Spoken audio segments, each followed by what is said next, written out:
All right, I want to get to our next guest today. So if those of you have been following, if those of you who used to follow the WEF thought that things were good now that Klaus Schwab has stepped down, well, an interesting shakeup reported over at the Wall Street Journal. Since Klaus Schwab has stepped down, he is now under investigation by that same organization that he used to head up. So joining us now to dig into all of these details is investigative journalist, associate director of research at the Government Accountability Institute. He's also the co-author with John on Fallout and the author of Control Oligarchs.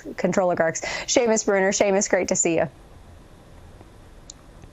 Hey, Amanda, great to see you. John, good to see you. Hey, Seamus. All right. All right. So, I think for a lot of Americans, it took COVID for people to really pay attention to what the World Economic Forum was and Klaus Schwab's hand in everything. He stepped down. Now he's being investigated. What's happening? Yeah, well, Klaus Schwab took a step back a year ago. He moved to a non-executive chairman role. And for those who don't know who Klaus Schwab is, he is the founder, chairman, and head of the World Economic Forum, or he was until a couple of days ago.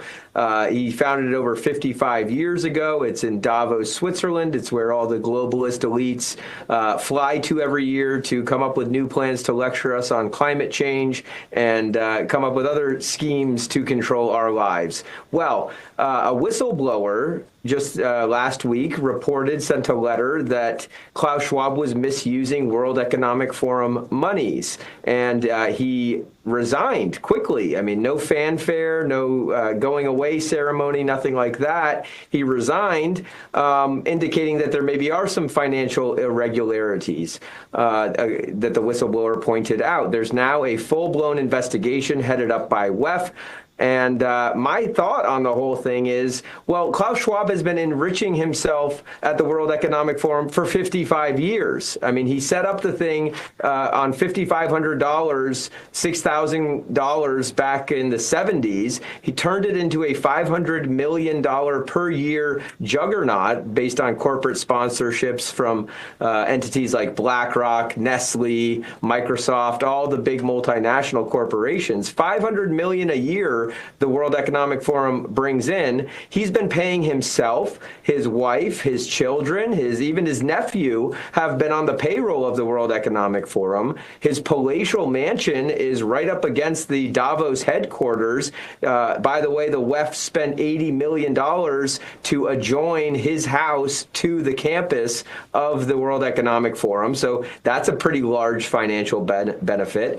And so, it's a little too late. I think the WEF just wants him out. He plans to die in office. That's according to him.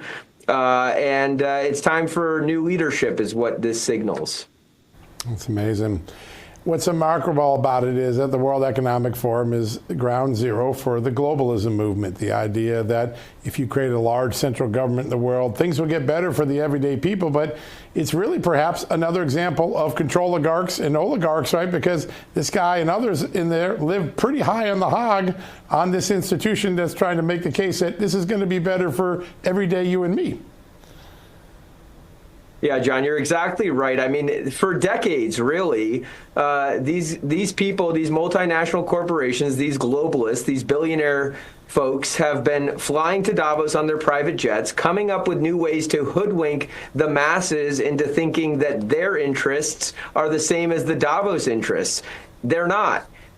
So Klaus Schwab came up with this thing called stakeholder capitalism, and it sounds very nice. Everybody gets to be a stakeholder. It sort of sounds akin to communism, but when you peel back the layers and read all of his manifestos, as I have, stakeholder capitalism is basically fascism. It's the corporations get into bed with the government, and they form these public-private partnerships where the public has no say, so it's ironically titled stakeholder capitalism. And, COVID, you brought up at the beginning, is a perfect example of what the World Economic Forum and Klaus Schwab and these globalists have in mind, where they get to issue diktats, control our lives, lock us down, shut down our businesses, ruin our children's education, while they all get richer. I calculated in the book Control Oligarchs that their net worths all skyrocketed as our businesses were shut down during the pandemic. So good riddance to Klaus Schwab.